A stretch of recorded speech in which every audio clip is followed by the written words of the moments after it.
की शुरुआत गुरु नानक देव जी ने आज से लगभग 50 साल पहले की थी। भारत और पाकिस्तान के बीच पंजाब वाले हिस्से में हुई थी। और इस धर्म की बात करें तो इसमें दुनिया में सिखों की संख्या 30 मिलियन है, जो संख्या का लगभग 0.3% है, जिसमें लगभग 23% से हमारे प्यारे भारत में ही रहते हैं। भारत के पंजाब राज्य में सिखों की संख्या 60% है, जो आबादी का लगभग 2% हिस्सा है। इसके अलावा सिख दुनिया के और भी देश में फैले हैं, जिसमें USA, UK, Canada, Malaysia, Australia में भी है। आप सभी को जानकर हैरानी होगी कि भारत के बाद सबसे ज्यादा सिखों की संख्या कनाडा में रहते हैं, जो कि वहां की आबादी का लगभग जी 1.5% का हिस्सा है।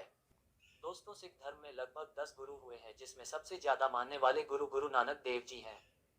गुरु नानक देव जी को माना जाता है क्योंकि उन्हें सिख धर्म की स्थापना की है।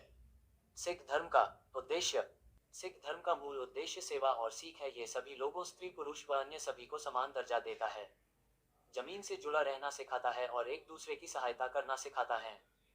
गुरु नानक देव का जन्म सन 1469 में पंजाब के ननकानाबाद में हुआ था, जो आज पाकिस्तान में है। इनके बारे में बताया जाता है कि जन्म से ही काफी अलग थे। एक्चुअली में बचपन से ही बड़े व्यक्ति की तरह हंसते थे और यही कारण था कि वे दूसरे बच्चों से अलग थे। इनके पिता का नाम मेहता कालू चिंदखली था और इनकी माता का नाम तृप्तावी था, और इनकी एक बहन ही थी जिसका नाम नानकी था, जो एक हिंदू परिवार था। 16 वर्ष की उम्र में इनका विवाह गुरदासपुर जिले के लाखों की नाम स्थान की रहने वाली कन्या सुलखनी से हुआ। इनके 2 पुत्र श्रीचंद और लक्ष्मी चंद थे। दोनों पुत्रों के जन्म के बाद गुरु नानक देवी जी अपने 4 साथी मर्दाना, लहना, बाला और रामदास के साथ तीर्थ यात्रा पर निकल पड़े। और एक दिन गुरु नानक देव जी तालाब में स्नान कर रहे थे और उनके साथ एक चमत्कार हुआ, जिसमें वे तालाब में डूबकर अचानक ही भगवान के घर पहुंच गए और भगवान से बात करने के 2-3 दिन बाद लौटे और लोगों को इस घटना के बारे में बताने लगे। जाने उन्होंने कहा कि कोई भी व्यक्ति हिंदू, मुस्लिम, सिख, ईसाई नहीं है। ये बात उन्हें इसलिए कही थी कि वे सभी लोगों को एक समान देखना चाहते थे और सिख धर्म की स्थापना की। और गुरु नानक देव ने के बाद 9 गुरु और हुए, जिन्होंने एक भगवान, एक समान लोगों का आदेश दिया। और इस धर्म के अंतिम गुरु गुरु गोविंद जी रहे, जिन्होंने सिखों को अपने साथ 5 चीजों रखने का आदेश दिया। और इनका पालन करने वाले सिख आज भी आपको दुनिया में दिख जाएंगे।